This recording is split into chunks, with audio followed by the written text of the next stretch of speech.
kami dari kelompok 4 akan menayangkan tentang video hasil kegiatan kami saat melakukan observasi ke Sekolah Dasar Negeri 214 Kota Jambi, di mana kami di sana melakukan observasi dengan cara mewawancarai salah satu guru di sana, yaitu Ibu Windy Handayani, di mana kami bertanya tentang seputaran ilmu pengetahuan sosial yang ada di sekolah dasar.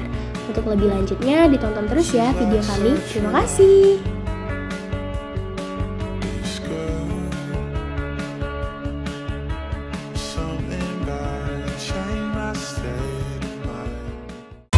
Assalamualaikum warahmatullahi wabarakatuh.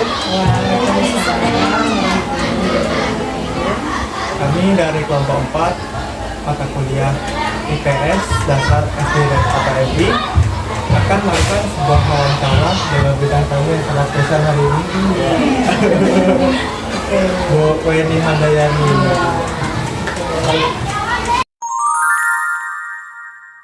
Kami ingin tahu bagaimana pembelajaran IPS di sekolah ini. Iya, oke, baik, terima kasih atas pertanyaannya. Mungkin seperti yang Ibu sebagai info saja, untuk dari K13 ke kurikulum Merdeka ini kan untuk pembelajaran IPA dan IPS itu menjadi satu gitu mereka. Jadi sekarang namanya IPAS ya. Tapi pada hakikatnya pembelajaran IPS di SD itu kurang lebihnya sama lah. Mungkin untuk mengembangkan kemampuan atau membiasakan diri peserta didik kita untuk peka atau tanggap dan adaptif, bagaimana berpikir kritis terhadap lingkungan, guna memelihara dan memanfaatkan sumber daya alam serta mengembangkan kehidupan peserta didik nantinya, bagaimana supaya sejahtera dan harmonis dalam kebinekaan itu. Dan mungkin Ibu tambahan lah ya, untuk pembelajaran IPS di SD juga itu kan biasanya mengutamakan hal-hal atau penghayatan terhadap lingkungan sosial yang real untuk menelaah suatu masalah atau kehidupan, bagaimana mereka kehidupan bermasyarakat dan sosialnya.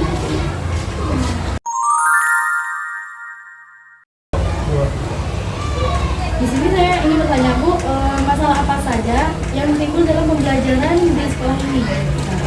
Ya, baik. Mungkin banyak ya permasalahan atau kendala-kendala yang dihadapi dalam setiap mata pelajaran di sekolah. Tapi mungkin secara umum untuk pembelajaran IPS itu di sekolah dasar itu, IPS itu kalau untuk anak SD itu mereka merasa membosankan. Membosankannya itu biasanya ya kalau untuk si peserta didik yang bertemu itu biasanya mereka itu merasa bosan karena kurang konkret atau materinya biasanya itu tidak tersangkut ke dalam kehidupan mereka sehari-hari, atau mereka belum pernah melihat atau sesulit menjangkau. Jadi anak-anak tuh untuk pembelajaran IPS itu kadang mereka tuh selain bosan, jadi mereka kesulitan memahami materi. Jadi salah satu contohnya Ibu kemarin materi yang tempat itu kalau nggak salah ada mengenai sejarah, tempat-tempat bersejarah, salah satunya ada Candi Borobudur. Jadi kita mau menjelaskan bagaimanapun anak itu nggak pernah ke sana. Jadi akhirnya Ibu membuat program, kebetulan itu Ibu angkat juga, Ibu masukkan ke dalam lomba itu waktu di Dambure kemarin. Itu program namanya Cepat. Cepat itu program untuk pembelajaran di dalam kelas, inovasi pembelajaran. Jadi program Cepat itu cerdas dan efektif melalui pembelajaran augmented reality. Jadi dia pakai AR. Jadi candi dibawa ke dalam kelas. Jadi seperti nyata gitu. Ya, jadi mereka lebih mudah seperti itu, lebih mudah memahami materi. Jadi memang ada materi-materi yang perlu kita sebagai guru mencari model atau metode atau pembelajaran atau tekniknya yang interaktif atau yang inovatif, bisa membawa teknologi ke dalam kelas. Jadi supaya memudahkan anak untuk lebih memahami materi. Berarti kayak IPS itu lebih banyak abstraknya. Iya, jadi kan agak susah dihayalkan gitu. Itu kendalanya karena kekurangan media pembelajaran. Iya, jadi karena siswa itu kan butuhnya untuk si karakteristik siswa SD itu kan yang konkret. Jadi mereka itu perlu yang konkret. Jadi akhirnya memang dulu akhirnya kita para guru kan memang perlu berinovasi gitu. Jadi pertanyaan selanjutnya tuh di dalam IPS kan ada ilmu sosiologi dan psikologi kan. Nah, jadi biasanya tuh di dalam IPS khususnya dalam pembelajaran sosiologi dan psikologi di kelas 6 itu biasanya membahas apa saja tuh? Jadi untuk di ibu bahasnya mungkin bukan di hanya kelas mungkin secara umumnya di sekolah dasar itu untuk sosiologinya misalnya pendidikan berbasis sosial masyarakat secara keseluruhan itu yang pertama. Kemudian yang kedua juga biasanya kan guru itu harus memiliki kemampuan sosial berkepribadian dan profesional selain yang biasanya guru itu pedagogik ya biasanya pedagogik gitu. Itu kan ilmu sosial juga sosiologi. Kemudian yang ketiga pembelajaran sosialnya dapat menumbuhkan wawasan dari peserta didik, dan yang terakhir itu sosiologi pendidikan itu dapat memberikan pemahaman tentang fenomena pendidikan dan kependidikan. Artinya secara sosialnya mungkin pada umumnya di sekolah dasar ya.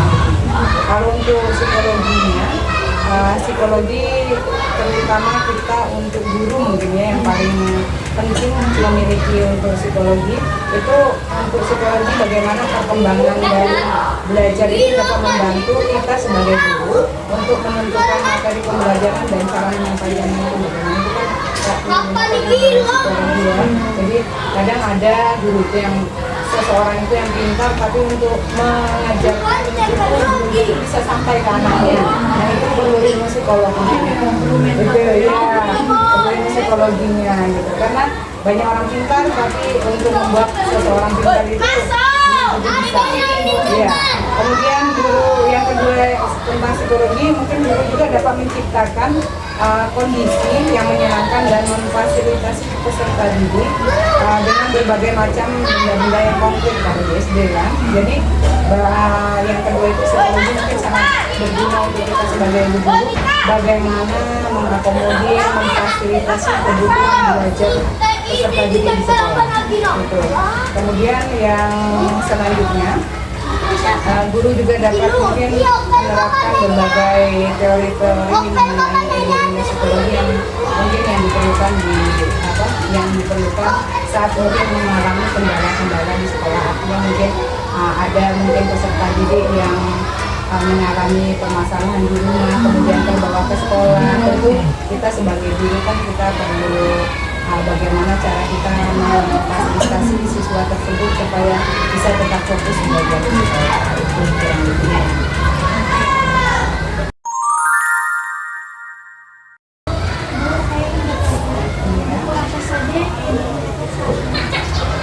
Iya, mungkin untuk yang utama yang kita gunakan saat ini dengan kurikulum Merdeka ini untuk kebutuhan bawah ini.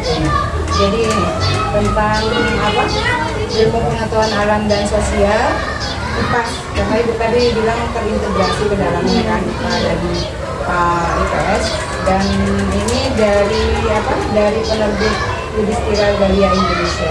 Jadi buku ini yang kita gunakan di sekolah kita di SD 214. Pertanyaan terakhir nih Bu. Iya. Saran dan masukan dalam pelajaran IPS di sekolah ini atau untuk kedepannya gimana? Iya. Mungkin saran-sarannya mungkin sesuai dengan apa yang sudah ibu hadapi atau kendala yang sudah ibu hadapi di sekolah. Mungkin bagaimana kita sebagai pendidik itu mampu membuat peserta didik berpikir secara kritis, artinya critical thinking. Karena untuk IPS itu kan berhubungan dengan kehidupan masyarakat di rumah, baik di rumah, di sekolah, berhubungan dengan interaksi sosial dengan antar manusia, mungkin antar masyarakat, antar siswa. Jadi itu kita perlu bagaimana kita sebagai guru itu mampu meningkatkan peserta didik mampu berpikir kritis gitu.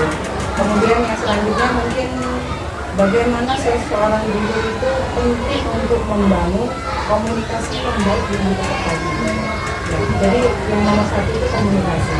Artinya bagaimana berkomunikasi dengan peserta didik, dengan orang tua siswa, karena orang tua dari peserta didik juga kan berperan penting dalam pendidikan. Gitu. Kemudian saran mungkin yang selanjutnya itu bagaimana kita seorang guru itu mampu menjadi role model. Artinya role model itu bukan hanya untuk peserta didik kita saja, tapi mampu menjadi role model mungkin bagi rekan sejawat lainnya, atau mampu melakukan praktik baik yang bisa mengimbas ke komunitas sekitar sekolah. Jadi mungkin seperti ibu kemarin ibu memberikan materi dalam kalau guru SD itu ada namanya KKJ. KKJ itu biasanya terdiri dari beberapa SD sekolah, misalnya dari 5 SD. Nah, ibu kemarin melakukan praktik baik, ibu melakukan pengawasan dan menjadi pemateri di sana. Itu kan salah satunya begitu. Kemudian yang selanjutnya mungkin membuat program khusus tadi seperti yang ibu sudah sebutkan. Ibu tadi mengalami kendala di dalam kelas, kok anak-anak kalau materi IPS agak sulit nih, jadi harus berpikir cepat. Kita membuat program bagaimana inovasi pembelajaran di dalam kelas. Jadi seperti yang ibu tadi membuat program cepat, tergantung apa yang dibutuhkan. Kalau literasi anak kemarin ibu membuat program sekolah malah program sami-saku, 1 minggu 1 buku.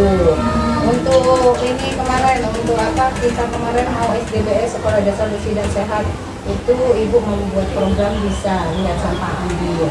Nah, dan itu alhamdulillah kita kemarin SD-nya dapat juara 2 untuk SDBS Kota Jambi. Jadi program itu penting untuk kita menyelesaikan kendala gitu.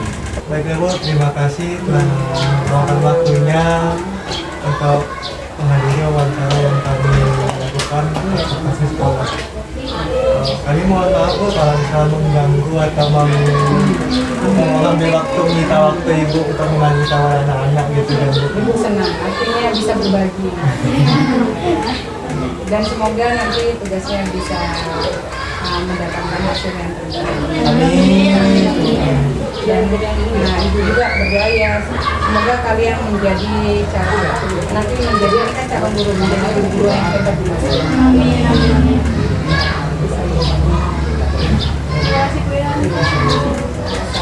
Assalamualaikum warahmatullahi wabarakatuh.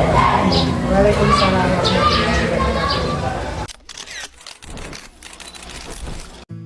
Jadi, itu tadi rangkaian kegiatan kelompok kami pada saat observasi ke SDN 214 Kota Jambi. Di mana pada saat mewawancari Ibu Weni, kita jadi tahu nih bahwa pembelajaran IPS dan IPA pada kurikulum Merdeka ini ternyata digabung, di mana menjadi IPAS. Tujuan IPAS ini yaitu mengutamakan penghayatan terhadap lingkungan sosial yang nyata untuk siswa.